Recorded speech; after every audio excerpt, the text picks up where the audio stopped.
You guys have dating questions, and we have a lot of stories about what it feels like to date after, during, sometimes even before you're divorced. So I'm Rebecca, this is Davey, and we basically built this YouTube channel answering questions that we wish we could have found while we were getting divorced, because the information out there is less than palatable sometimes. So tonight, this is episode 2 of a series that we're doing about dating and divorce. And so if you missed the first episode, go back and check it out. But all the episodes do kind of stand on their own. And we're going to talk about, am I introing this? Yes. Okay. Are you ready to deal with the social implications of dating? Because there's being ready emotionally, and then there's being ready to deal with how the rest of the world is going to react when you drop the atomic bomb that you're looking all hot in your new black dress at the local restaurant and everybody sees you. And so there are a lot of things that go into that around your mental, social, and financial health even with, are you ready to date? And that's what we're going to talk about today. So I'd like to start with one of the easiest topics that people I think know, but we have a lot of experience with what happens to your friends whenever you start dating. You want to talk about that? Yes. And I think it's the first one that people know is going to happen. They're going to lose some friends. It might even be a factor that they're dealing with as they're thinking about whether or not they're going to file. Right. Oh, I'm going to lose my friend. I'm going to lose the couple friends that we hang out with on vacation. And maybe it's my neighbor. We share parenting resources, whatever, but everyone's worried about losing their friends. And this is a natural thing that happens because the friends of each person in the divorce, they run to those people and support them. Right. And we talked in other content about how that's important for those individuals going through the divorce to keep those people in line. But the one thing you can't choose, as long as they're going to be civil, they may just stop talking to you.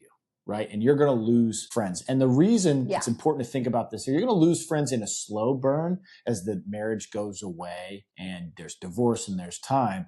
But the moment the first person starts dating, that is the first shot that is fired. That's the shot heard around the world. That is the almost in some divorces, the thing that signals these two are not going to get back together. So-and-so has moved on. So-and-so is dating. So-and-so is at the pool with Davey. Here's a picture. Yes. And we should tell that story. I think you just did. Be prepared. I looked cute in my swimsuit for the picture that came through, if you want to know. Be prepared for those friends, direct, close, and just hangers on. I mean, there is an audience of people that likes to participate in everyone else's divorces. And those typically aren't friends, really, but they're middle people. And they're the ones sending the screenshots, amping the people up, sending the screenshots to the person. Hey, just saw this person. I want to stop because I think that it's easy to paint yourself as the victim if you are the person who is ready to start dating and you start dating. And Good then, point. Good point. you made the comment that like, they're probably not friends if they're involved in your dating life. I just think tough luck. People are entertained by social, like think about all the shows that are even out on Netflix right now about dating. Listen. Like we love love, we love drama, we love trauma. And if we care about somebody, and think about our good friends who've started dating post-divorce, you and I want to know all the details, let alone the people who are maybe not quite mentally healthy and don't have all the training that we do. Right. So I think that's what this whole episode is about is you can't get mad when all your friends start to gossip about who you went out with and why they went out, and they're going to have those conversations, but you have to be in a place where you're ready to handle it and you don't become the victim. Well, he cheated so I can date, or, that's what I think. Well, great call out. What I'm trying to do is I'm thinking of people who are considering this or listening to this and going, hey, rip the Band-Aid off. Your friends list is about to dwindle to maybe a third or a fourth of what it was. And that's just something you need to know, because in the previous episode, we talked about just focusing on you, whether you're ready mentally. This one is us preparing you. This is boot camp. It's bad. It's going to be bad. And so one of the first things we know you're going to lose is friends. Your definition of friends. What is a friend? Yeah. That's kind of what I'm speaking to, right? Those folks that are in the middle that send the screenshots. Those are not your friends anyways. Right. Your real friends, the people who love you unconditionally, and love is the word. Those people will come through on the other side. And oftentimes, as we've now started to serve in the middle of couples we know, we're Switzerland. Yes. Those are friends. Right. Hey, you know what? I'm going to respect your privacy. You guys go handle your business. Those are friends. But our biggest thing to consider that as you're dealing with the social implications and making the choice, like you said, be a big kid about it. You're going to piss some people off. That's okay. But be ready for it. Is the losing friends worth finding love again? Sometimes people it is, sometimes it's not. And I even told you that I had a little more heat on me than you did.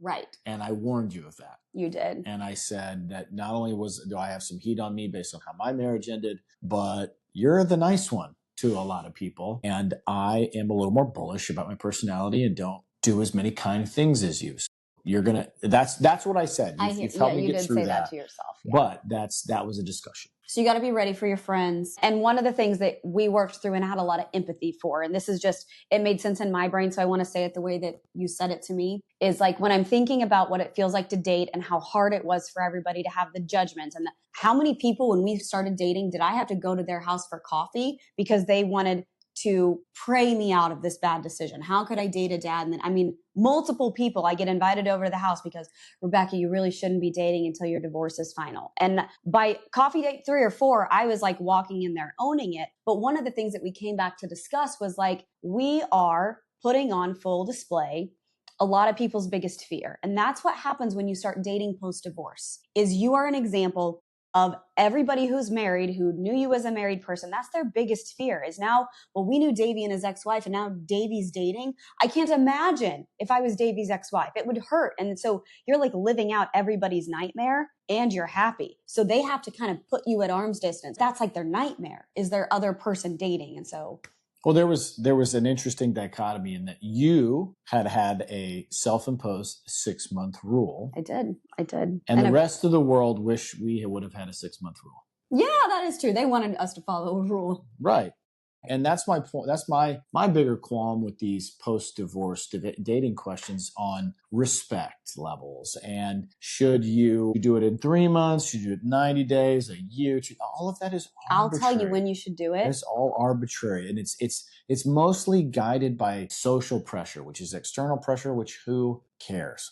Honestly, if you were making your decisions in your life based on other people accepting it, that was your first problem. And one of the reasons why I was so bold about our relationship early on, didn't care that you came to the pool with me, didn't care if we were on Facebook together.